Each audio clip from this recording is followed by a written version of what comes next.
Hey everyone, welcome. You are watching Otaku Movie Anatomy right here on Popcorn Talk Network. We are talking about Interstella 5555 with special guest Xander Mobus. So, Yamcha is dead. Let's get going. Welcome to Popcorn Talk, featuring movie discussion, news, and interviews. Popcorn Talk. We talk movies. And now, here's Popcorn Talk's Otaku Movie Anatomy. Oh man, if that's not the way to start right there. Yes, that's what we're talking about today. It's Interstella 5555. Of course. Oh, I love the flashing lights. It's like a rave. Nice. Strobes. Nice. Everyone, my name is Jonathan Meza. I will be your host today, along with my other guest hosts. Wait, you can find me at KaibaCat on Instagram and Twitter and all those things. With me always is the incredibly talented Mr. Max Song. Hello, and you can find me at Super Otaku. Yes, and we are with a special guest today, a very, very special guest. You've heard him before if you played Smash Brothers. He's the announcer voice of Smash Brothers. If you've watched Death Battle, he's been sprinkled throughout Death Battle as well. Done a few of those. Yes, indeed, it's Xander Mobus. Hi! Woo! Do the voice. All right. Hi!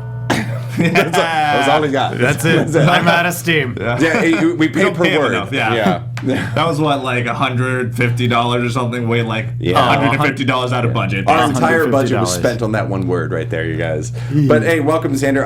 Xander, it's really Thank you cool. for having me. Yeah, I mean, I'm glad that we could, snake you out here for this show at the last minute. If you guys don't know, we really did. Like, we caught him up this afternoon, and I just we grabbed him by put him in a sack, and you just didn't The know. net was a little overkill. Yeah, but, well, I don't know. We're showmans here. Character. We're showmans. I understand.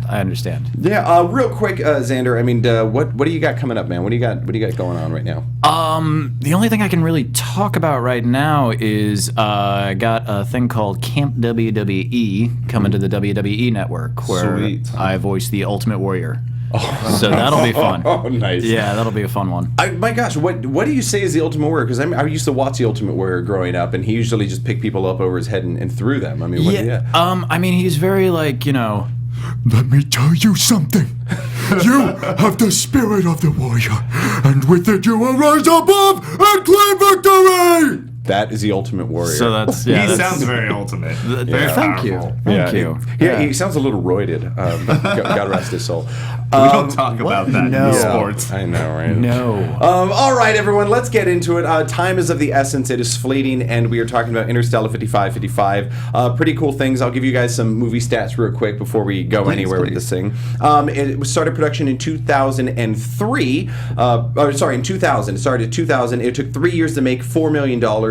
Daft Punk were huge fans of Captain Harloff. With animator Leiji Matsumoto. Who isn't? And thank you to my wife, who actually was watching the Interstellar with me, and she literally went, "Oh, this is Captain Harloff, basically." And I was like, "Oh, wow, good wife, nicely done." Yes. And so they actually went to Leiji Matsumoto and to him personally to do the animation for this, and he oversaw it. I believe it was animated by Toei Animation. Yep. And if you watched Toonami back in the day in 2001, you could have seen a couple music videos of it, and then the complete version was in 2003. Four or five of them. I believe they played it on Toonami like all the time, and.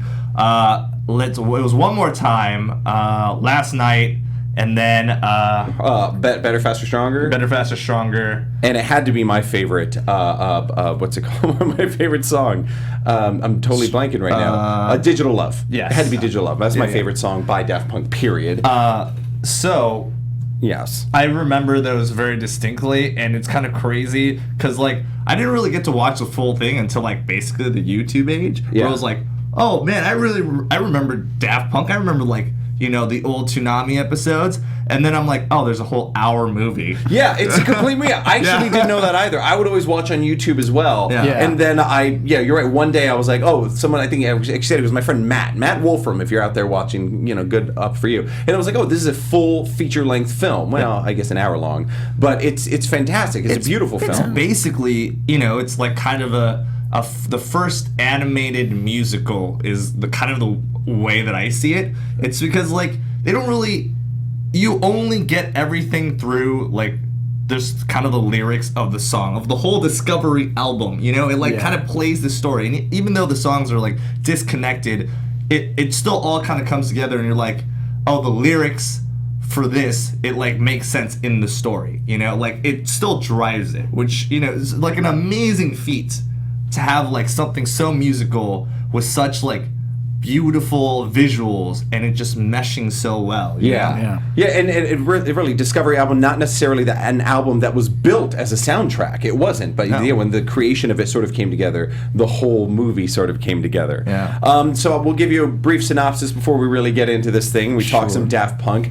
I love Daft Punk. If you like, EDM, then you like Daft Punk because they're really sort of the fathers of EDM, basically. Yeah. So our band of heroes. They live on a blue planet. Or they're blue people. They look very humanoid, but they're all blue, and they're a band, and they get kidnapped by the Earl of Darkwood. Now, this is an evil sorcerer of sorts who goes around the universe stealing people and making them, or taking their talents and making them stars on Earth. And then ultimately he kills them, takes their gold records, and he's collecting these gold records, which means they won best album of the year, basically. Which is crazy. Yeah. Just a crazy premise, but we'll get back on that. The premise in itself is odd, but he takes these gold standard records, whatever, and he collects them ultimately to take over the universe. And this would be number 5555. Yeah. So the story of the secret star system, SSSS.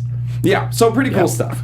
That's basically the synopsis. I mean, you still have, they get kidnapped, but the main protagonist is this space captain. Shep. And he is in love with Stella, and he like basically just crosses the whole universe just to like rescue her, and it just makes this beautiful like love story, even though we all know that he doesn't really get that far.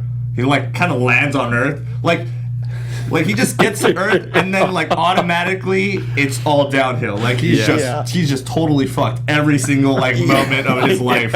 And he drives the most impractical spaceship I've ever seen in my life. The guitar ship. It looks like a guitar, so I mean, it doesn't need to be practical because it looks bad as fuck. It's a freaking guitar ship. It's like when you watch the Yu-Gi-Oh movie and like Kaiba has a whole ship that looks like a fucking dragon. A blue eyes white dragon. And you're just like, look, he loves how much money did you spend on that? But he loves his Blue Eyes White Dragon. All right, like he really. Yes, I think so. Just for the entrance of him being like on top of his freaking dragon head, just like with his cloak waving in the wind as he like comes through whatever like peasant port, you know? Screw the rules. I have money. I'm not gonna lie. If I saw someone fly in on that thing, I'd just be like, nerd. Yeah, that's coming from me, so that says something. But he has money. He has money, and he has 3 blue eyes. So I mean, who's the loser? Yes, really? Grandpa, that's true. The fourth one was Grandpa's torn to bits. Suck on it, Grandpa.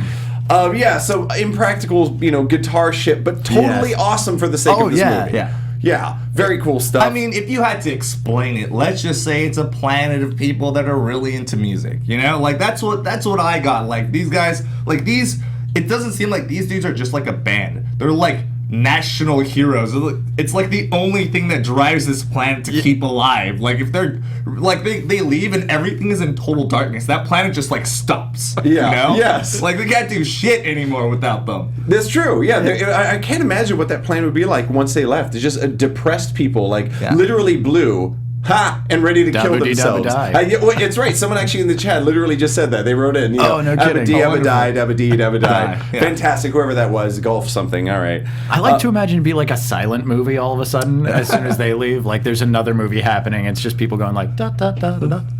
Yeah, that's all it is. I just imagine it to be like a Depression era, like silent film, and just everyone just rolling potatoes and just doing farm work, just in grayness. What interesting we bring that up because this is unique for an anime that we're covering. We've never covered an anime like this. Yeah. I mean, I'm curious if we could even really consider it an anime because I want to say that it basically splits up into like OVAs.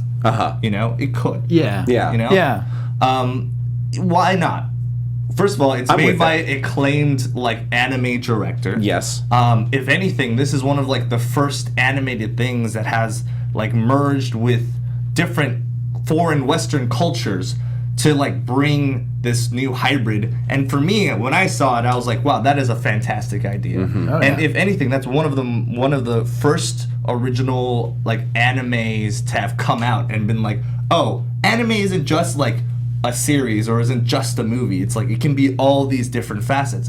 And I think that point to me was more like, this is animation as we would do animation in America. Like it's not inclusive in just this like geekery of like it has to be a series. Right. No, you know? and that was one of the things I love that Daft Punk did is they brought a different style to anime in itself. They made it so much cooler where like anime does have that very, and when we talk about it a lot of time, you know, you talk about anime in America and someone's like, nerds! But like this was fucking cool. Yeah. And you look at like the music that from Daft Punk and all the people who have replicated, who have used it as samples, rappers, you know, Kanye West, screw Kanye West, but anyway, Kanye West using, you know, Harder, Better, Faster, Stronger, like, and just you see Daft Punk and this album, you know, taken and used everywhere, and then it's all connected with animation, specifically anime. So just freaking awesome. But what I was saying about it is that there's no words in this. There's no speaking. There's very limited sound effects. I think there's almost none, really. There's like a car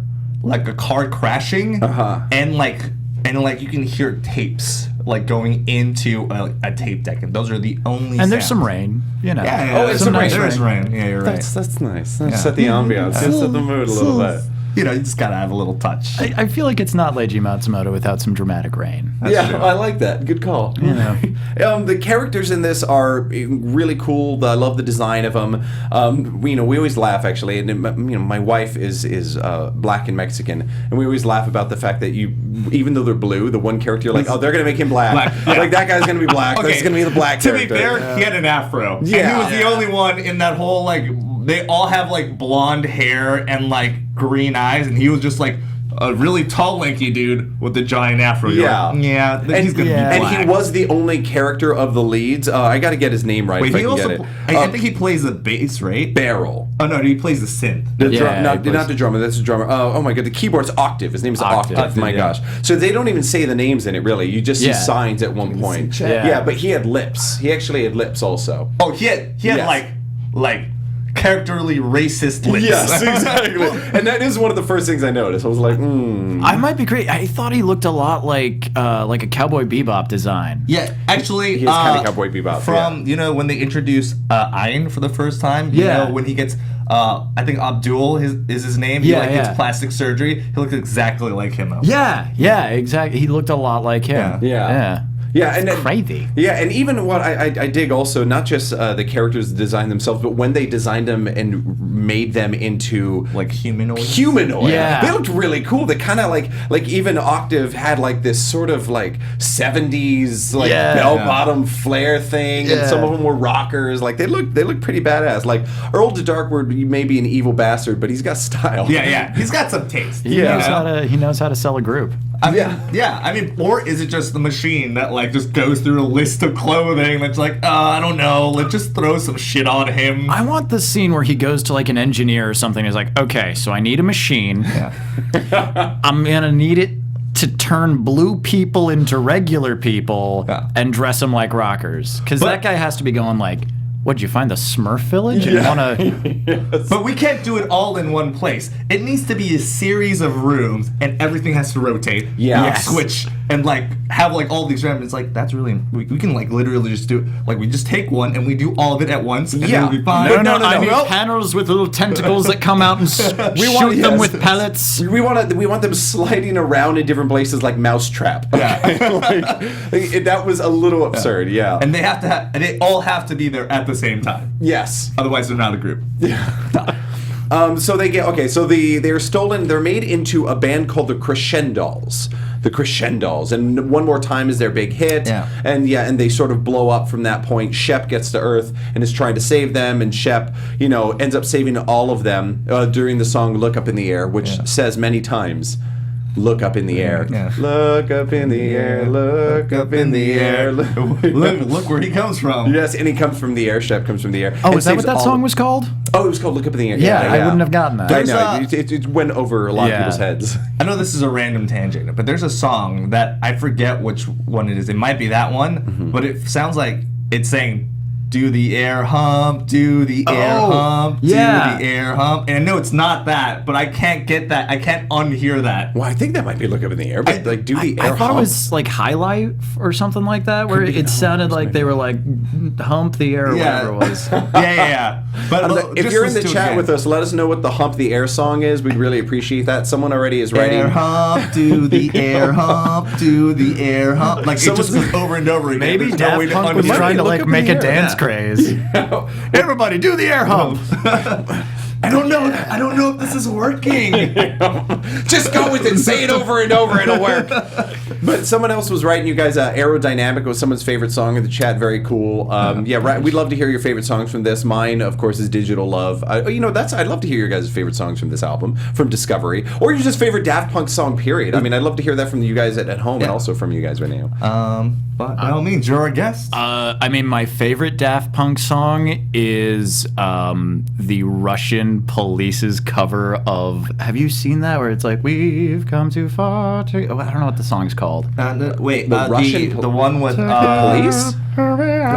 Let's raise the bar. And wait, that's Lucky. That's Lucky. So the Russian police choir did a cover of that. And it's amazing to listen to because it's just a bunch of these like kind of chubby guys going like, "We've come too far." Just like, oh my amazing. God. Lucky. Yes, but only by the Russian police choir. Only by the right. That's the screw only Daft way I Punk. can listen to it. All right, guys. So if you're at home, look up the Russian police choir singing Daft Punk's "Lucky." I won't say it'll change your life, but it just Pharrell. might. I'm sorry, I had to remember what the hell his name was. Pharrell sings Pharrell. that. Yes. Yeah. He's a singer. He sings a couple tracks off. That one is called "Random Access Memories." Yeah. And that's Which their is newest album. new ones, which is great. And I basically love every single album that they ever made, and basically everything that they do because they're perfect. And oh my God, that's all. Just I'm not. Do you have a favorite from Discovery? From Digital Love is my favorite from Discovery. Yeah. It just it's just kind of like before it gets really depressing, because it does. There's a lot of songs that I never characterized as sad until I saw it with the animation, and I was like, that's really depressing. Yeah. That makes me very blue. But Nice. yeah. Look at But that. Digital Love will work always today. be my favorite, because it's also like, it's not just like an EDM song. It's like a song that you can like kind of sing along with. Yeah. Which So- not a lot of Daft Punk songs are necessarily. Unless, of course, you like singing the air hump, which Yes. is also Well, fun. yeah. It's very meditative. Yeah. hump, do the air hump. Still not getting it. So we will talk a second. Oh, actually, you know what? No, we have something. The premise and the 5,500 to 55555 golden records. 55555. So Max, you wanna talk about the premise here about the 55555? Okay, so basically the idea, the Darkwood, and obviously you see 555 like everywhere. Yeah. You know, at what was it, 0505 at Darkwood Dark Manor. Mansion at 555 or something like that, 505 or something. And basically the idea is like he's a part of this cult that worships like this kind of ancient evil, like Cthulhu darkness. It's very Illuminati. Yeah, Like, it's very yeah, Illuminati. right? Yeah. Totally got the Illuminati thing going on. And so I don't know if it seems like he's an alien. He's also just sort of, either he's just this follower that has this power of like immortality, or if like he's just like this avatar, and the avatar just happens to be like a crotchety old baron dude. Like, of all the images to pick, you're like, can I have an old guy with like ridiculous hair, please? Thanks. I just want to look like that forever. I need earrings. Yeah. And so the idea, and this is basically his whole evil premise, is that he needs these gold records. Yeah. Right? He needs these Earth gold records. And the origin story, when you see him capturing all these aliens and like turning them into like musical figures, like Beethoven was like the first one. Yeah. Or I think that's Wolfgang, because I think Wolfgang was like 12 or something, and like a genius or whatever. But that's what I thought was hilarious, is because they showed these origins, and he needs to have 5,555 of these gold albums, and the first one is like Beethoven, and it's like they didn't have gold records. They didn't have gold records. They didn't have records. Like, what do they do with that? They had like golden piano statues that they gave you that you could then melt down and make your own. Oh, okay, that makes sense. Yeah. Okay, so that's what he did. In which someone had made these statues like, here you go, because you're the best musician, Beethoven. Like, you have an award now. Like, that doesn't mean anything to you. You sold the most MP3s on iTunes. Congratulations, Beethoven. Apparently, in this world, since the dawn of time, gold records were the gold standard for top-notch musicians. But you can only have Earth records. Yeah. Okay. Yes, you of can't. course. Even though you have the power of interstellar travel, you can only get these that look like archaic Earth technology that we don't even use today. Like, my question is like, it looks like he's about to like there's this whole sacrifice thing with the gold records. The hell god is he worshiping to get power from?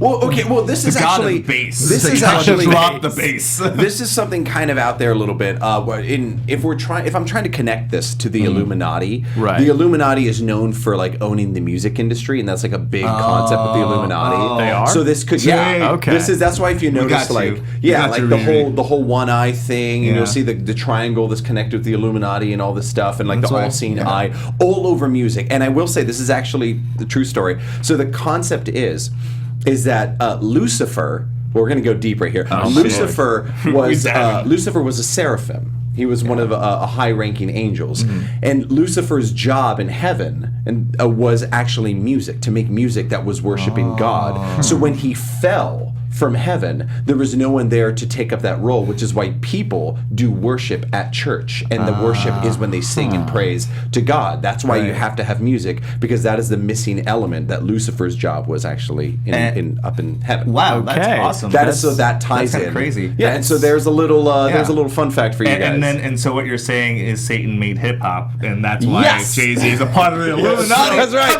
That's right. Confirmed it here. You were saying like they were right. We should have banned rap music. We should have banned rock and roll. Absolutely. It's literally the devil's music. It's too late now. They're too powerful. We can't do anything about it. But it's like across the board. We're talking like music in all genres. Like it's got He that just controls influence. It's got that everything. Illuminati influence. Yeah. And once they get to 5,555, they're gonna summon the Dark Lord.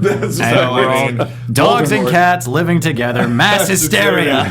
So what is it? It's the Grammys, I guess. Is that what is it? It's just like a platinum record. Yeah. Okay. Yeah, but that would be No, Grammys is a different cult. No, you got the gold record cult and the Grammy cult. When we get to like Scientology. the Grammys, like they're going to be like, this is the 5,555th Grammys. End of the world. That's what's going to happen. Once they give out best album, end of the world. And they're probably going to give to Kanye too. And I was the evil the whole time.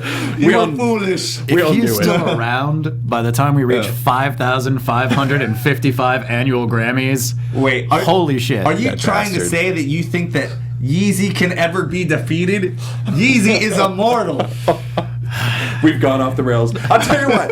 A favorite song from someone in the chat, Karina Meza. That's actually my wife. Hi, wife. Hello. Face to Face. Very nice pick. Very nice pick from Discovery. Also, Also, is that the though, air hum song though? Because I really need to know what the air hum song is. we got. If you guys are out there, let us know what the air hum song is. we really We're not wanna joking. know. I do want to know. So listen to the songs right now because we don't have it on us right now. But Right now, I have to do the air hump with dead silence. I want some music. Oh, I do want to talk about their music a little bit since we're like just Daft Punk in general, because we have this incredible anime that they've done, but their music transcends just now. I mean, we're talking anime, we're talking about people who are imitating them. We've got Russian police choirs, Tron Legacy. If you guys haven't seen Tron, they did the music to Tron. Very cool stuff. And they definitely made it like 7,000 times better than it should have.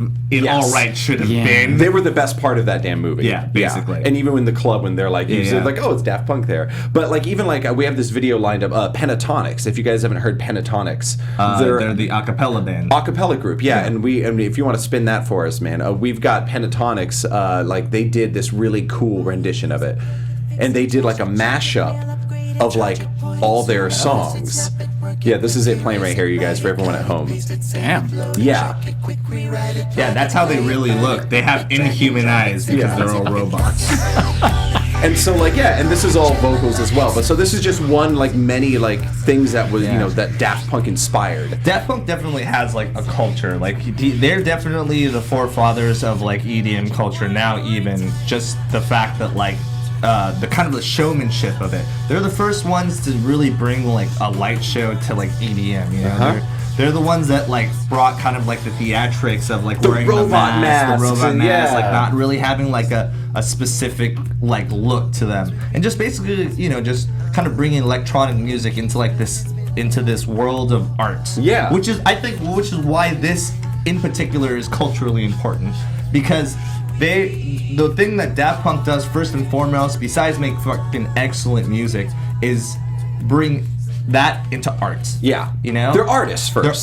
They're artists. Yeah. And that's exactly one of the things that you get from Daft Punk's work, which is why they inspired EDM movement. That's why Deadmau5 has a big mouse head. You know what I mean? Yeah, because Daft Punk had robot heads. Yes. And the Daft Punk is basically just synonymous with music history. No one had even been remotely close to doing something like what they were doing for a very long time, at least in the mainstream. Yeah. And it's great to see that like these guys like really appreciated anime for not necessarily just it being like a cartoon as everyone mistook it for. And they're like, this is art. And they're like, if you think about it, they're kind of the first otakus. Yeah. Daft Punk's you know what? That's what we'll classify this. This should have been Interstella 5555 Daft Punk, the first otakus. Didn't like Linkin Park? Weren't they? Linkin Park did a whole thing too. Yeah. They did a lot of their videos were animated by, I think Production IG did one too. They incorporated a lot of anime in their music videos, and those were also their best music videos, let's be honest. Yeah, that's probably true, yeah. Well, heck, and even, gosh, I hate that we keep talking about Kanye tonight. It's driving me crazy. But Kanye, when he did Better, Faster, Stronger, he basically recreated, like, Akira in that. Like, Akira mixed with Daft Punk, like, mixed with, Interstella. Like, and that was, like, his video. I would totally love an Akira movie starring Kanye West. Yeah. Oh, my God. That would be amazing. That would be the apocalypse already. Yes, that would be the end. So guys, he'd be Kaneda and he would be Tetsuo. Oh yeah, he'd just be a whole cast. He's the whole cast. He's everybody. It's just oh my gosh. Yeah. Kanye playing all roles. Kill me. So guys, if you don't know a lot about Daft Punk, then what the hell is wrong with you? Outside of learn Tron, some music. Random Access Memories of A Human After All Alive. They've got a lot of great albums you guys can check out. Really great stuff. Around the World is also another big favorite. Question is, how much did you know about Daft Punk prior? I still don't know that much about Daft Punk. You're a young cat, I'll be honest. Young cat. This movie came out when I was in the 6th grade. Jeez, what I think. 2000. I wasn't in high school until 2006. So it would have been so young. 2003. No, sorry, 7th grade. 7th grade. So I'm an old buck after all. So okay, well now, I didn't see this movie until like early high school, and it was cool, but I wasn't familiar with like Leiji Matsumoto or anything like that. It was just like this thing that a buddy was like, you gotta watch this. It's got blue people. You'll like it. All his friends were from New York. It's weird. So they all smoke really slow. Yes. The only time I've seen it since then was today. Wow. So I was like, holy crap, that's Captain Harlock. Yeah. And so it was kind of fun rediscovering that. And I don't listen to a lot of EDM, so Daft Punk I hadn't heard most of the album or didn't remember it, and so it was an interesting new experience. It was a lot of fun. That's good. Nice. Yeah. Nice. We're bringing the young ones up here, the Daft Punk. I don't know what you're talking about. You're making me feel very, very old right now. I know. Back in my day, we had real music. Young kids. I always do bring this up because the announcer's voice of Smash Brothers is like a big bolsterous voice, and you not only are you young, you are younger, but you've got such a youthful look to you. Yeah. Well, thank you. Yeah, and that's something like Leonardo DiCaprio always had issue with because the fact that he's a young face. Are you trying to say I'm going to be Leonardo DiCaprio someday? I'm saying you could be. Believe in you your heard dreams. it here first, folks. Believe in your dreams. So you have to be attacked by a bear to win an Oscar. Yeah. It'll be no, you do. Okay, no, that's fine. That's It'll fine. be the 5,555th Oscars, apparently. Oh, I thought you were going to say the 555th bear, and I was like, is there just a line of bears? You got to get attacked by every single one of them. Otherwise, you can't raise the Dark Lord. You will never be successful unless you get attacked by a bear. By a bunch of bears. You got to eat its liver. You gotta eat a horse liver. I mean, like you gotta. That I just do for fun, Yeah. so that's fine. We've gone off the rails a little bit. That's fine. It's okay. All right, let's. Please, Max. Anybody? Oh no, I was just gonna say, like, if we're gonna, just because we have a little time, like, what do you remember that's like incorporated with anime, that's totally outside of anime? Like, so one example is in Kill Bill. One of my favorite sequences is like that sequence with what's her name? Oishi. Ren. It might be Ren. Anyway, it's her origin story, and that is like one of my favorites animated thing ever. Like just ever. The art style is amazing. Just like the drama of it is amazing. It gets a little bit weird and janky, but like the animation does. But like within parts of that is just there's like so much art, and Quentin Tarantino obviously is a total fan of that like culture. Ren Ishii. Thank you. All right, good. Nice save. Oh, jeez, thanks. Took brain and memory. So my question is, what is your favorite like kind of culturally integrated animated thing? Oh, jeez, that's good. Yeah. Xander, you got anything? I don't know if it counts, but like Avatar: The Last Airbender. Oh, beautiful! I love that choice. It's very anime inspired, especially like Legend of Korra looks a lot like Full Metal Alchemist and stuff like that. And it's it is a Western thing, but it is that kind of integration. But it was even the idea of the same kind of tropes and the idea of like the spiritual worlds, and the elements, and those are all very like traditional Japanese tropes that have been used forever and ever. And even the fact that they decided to sort of use the same like way of emoting, their characters, which is very anime influenced, where it's like that hyper exaggeration. Yeah. And I remember there used to be issue for a very long time whether or not that was a cartoon or it was anime. And at that point, that was that big argument that always happens. Yeah. And that's when the line blurs, because all anime really is, you can basically just say that anime is just Japanese animation, cartoons are American animation. So what is, besides it being a regional thing, like I believe Avatar was a great kind of like kind of border on that, made you really question what is, like who cares about what the title is. I've gotten so many arguments about that because I consider Avatar: The Last Airbender to be an anime. I mean, it was Korean animated, American creators, but I mean, overall, I mean, it was the heart of anime. It was true to anime, but it had that sort of like that soft American feel that captured American audiences a little better, and I loved it. I really thought that first series, even in Legend of Korra, just kept like growing. It's almost like Legend of Korra got like real. Like the animation got so spotless. Tight. Oh my god, so the designs in that show are amazing. And I love that the story of Avatar grew with the audience, because Aang was sort of younger, and so it captured a younger audience. And then sort of Korra came out a couple years later, and so everything grew with the audience. Although I was already an adult, but I'm just a big 12-year-old. Well, I mean, that's what the Last Airbender movie was there for, so you could enjoy it. That was so bad. Yeah. You're just like, damn you, M. Night Shyamalan.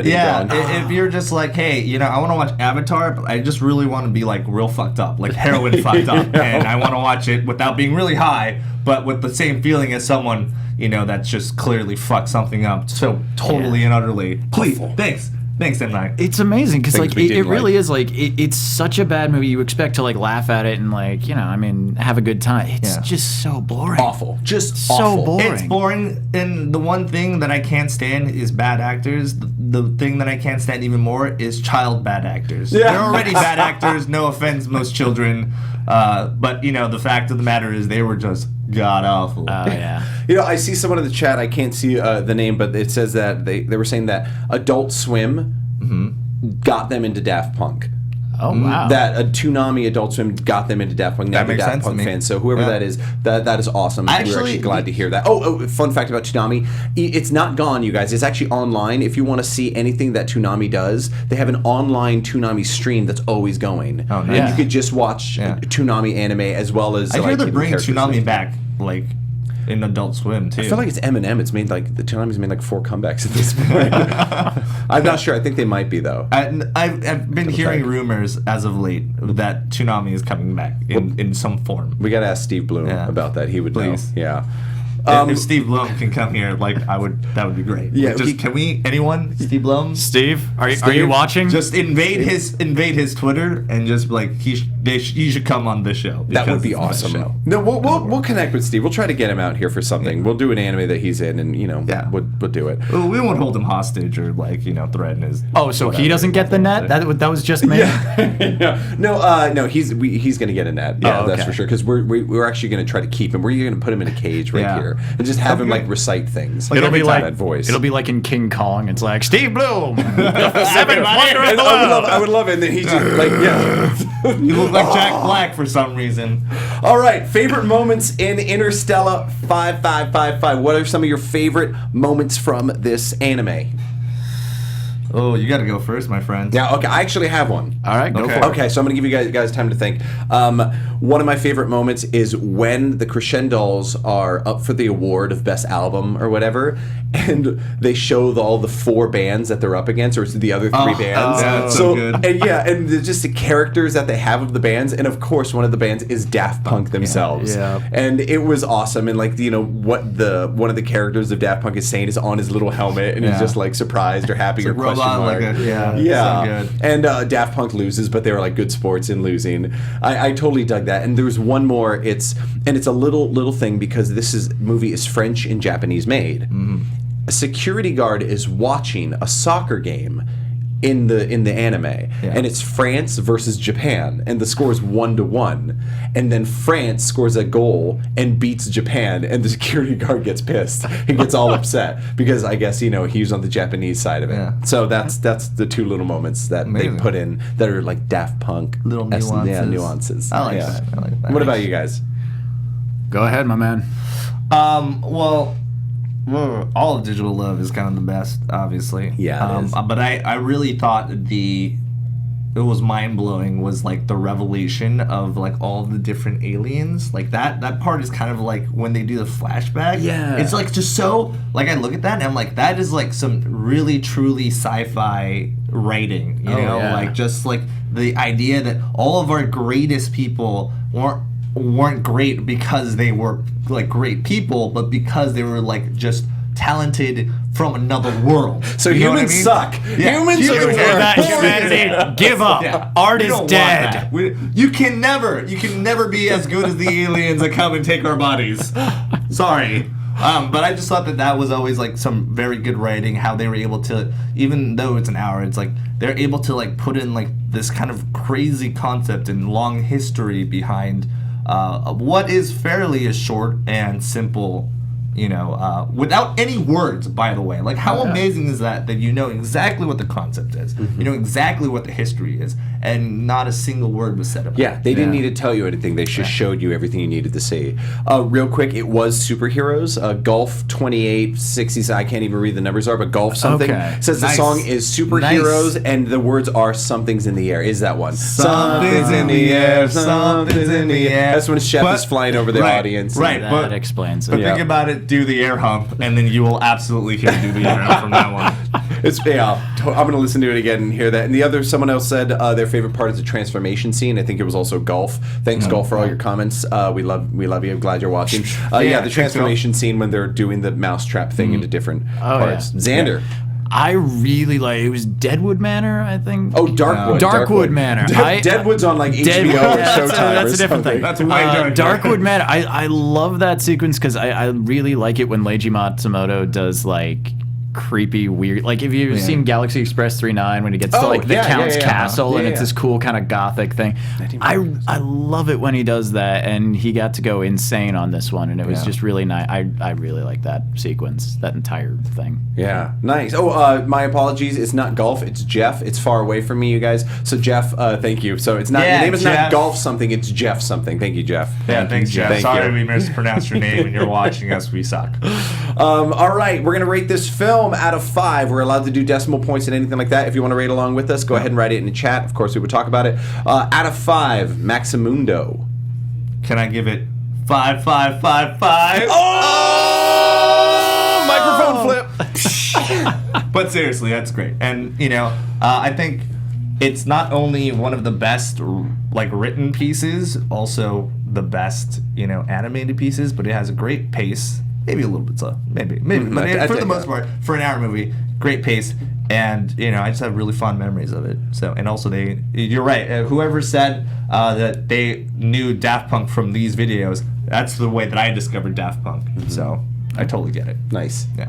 Nice. Xander. -5, because I don't like things that are different. Another reason that microphone You youngins. Yes. I would definitely. I'm gonna be that asshole who's like, well, it's not perfect, so No, I'm it's not all going right. to give it a 5. I'm not giving it a You're a perfect. bastard. But yeah, I would give it a solid 4. Definitely, Nice. it was entertaining and it was very visually stunning. The music's very nice. I just don't know how much I'm gonna go back and rewatch it.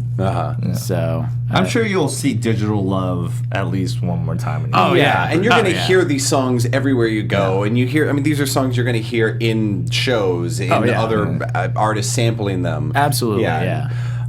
Sweet. Mine is actually a 4.5. Really, it's actually, you said it, there are a few pacing moments, and I feel like after Shep dies, we do have some pacing issues, and the story is a little bizarre, but overall, it's so creatively beautiful and dynamic that I love it. I mean, and so that's a minor ding, because, I mean, Princess Mononoke is my only 5 that I've given so far, and I'm like, if I'm going to compare it, I'm like, okay, it's a 4.5. Like, Mononoke is still top-notch, hard to beat, hard to really put something. Easily my favorite of the Miyazaki films. Exactly. I love it.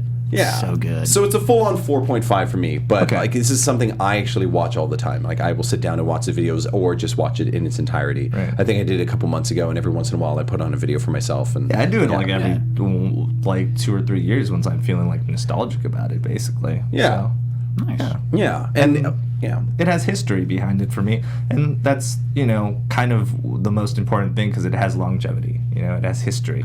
yeah. You gotta appreciate that. And I mean, Daft Punk has been doing this, guys, for 30 years. They've been making music for 30 freaking years. Damn, have they really been around that long? Yes. Oh my God. Yeah. I had no idea. Yes, but real quick, I'll give you guys a little fun story before we end, because Daft Punk, the robot helmets, people don't really know what they look like. My brother was in San Diego, and he was on a party bus, and he was partying with all these guys and these people, with strangers, whatever. And he was like, he met these 2 guys, and they were really cool. So he was hanging out with them, and he was like, "Hey, you're really sweet. Where are you from?" They're like, "Oh, we're from France." He's like, "Oh, okay." And he's buying them drinks, and they partied all night. And then they got off the bus, and then the I don't know if the driver or someone else was like, "Hey, that was Daft Punk." Yeah. And my brother was like, What? no idea. So he bought a Daft Punk drinks all night, and my thought was, they're rich. They should buy drinks. Damn you, Daft Punk, taking advantage of the common man like that. I just imagine that if they took off their helmets, they would just disintegrate into dust. But apparently not. Apparently they're people. Or I would whatever. love it if they went to the party with the helmets and they're just like trying to drink. And that's how Skynet happens. The end. All right, everyone. Real quick, Xander. I mean, this is Yes. we're happy that you could come out and do this show with us. Thank you so much for having me. I mean, once again, obviously you got like some NDAs on the table. You can't say much, but remind us of where we could, what project you got going on that you got coming up next. Next thing you will hear me in is probably Camp WWE coming to the WWE network. Got a game called Grand Kingdom coming out sometime in the future, and that's I think all I can talk about right now. All right, with a lot of Sweet. NDAs, it's Sounds always the case delicious. with all of our VO people coming in. All right, everyone. Max, tell them where they can find you. You can find me at Super Otaku, Super Attack with a U at the end, on all of the social medias. Please check it out. Xander, where can we find you? At Xander Mobus VO on Twitter because I'm creative. Oh, see how simple. My name is Jonathan Messi. You can find me at KaibaCat on Instagram, Twitter, I don't know, Snapchat, whatever. I don't care. All those things. But also, you guys, I'm going to be gone for a little bit. We're going to be filming some things. Make sure to check out. You can look up. I'm going to be gone for like 2 months possibly. Man Cave Gaming. You could always see me streaming Street Fighter V. And look up Ghosts and Stuff. We've got a lot of powerful, fun, talented VO actors. They're going to be premiering in a show called Ghosts and Stuff. It'll probably be released in a few months when we're done filming. That's all the time we have. I don't know what we're doing next week. Do you know if we're doing anything I believe next we're week? doing Ninja Scroll next week with Yume, but I am not 100% sure, but I'm most likely sure it's that. I'm So missing Ninja Scroll. That definitely sucks. watch next week, because it's going to get crazy. Thanks everyone for joining us in the chat. We love you guys. Join us next week for Goodbye. Otaku Movie Anatomy. Until then, peace. Thanks for watching. Do the air hump. Do the air hump. From producers Maria Menounos, Kevin Undergaro, Phil Svitek, and the entire Popcorn Talk Network, we would like to thank you for tuning in. For questions or comments, be sure to visit popcorntalk.com. I'm Sir Richard Wentworth, and this has been a presentation of the Popcorn Talk Network. The views expressed herein are those of the hosts only and do not necessarily reflect the views of the Popcorn Talk Network or its owners or principals.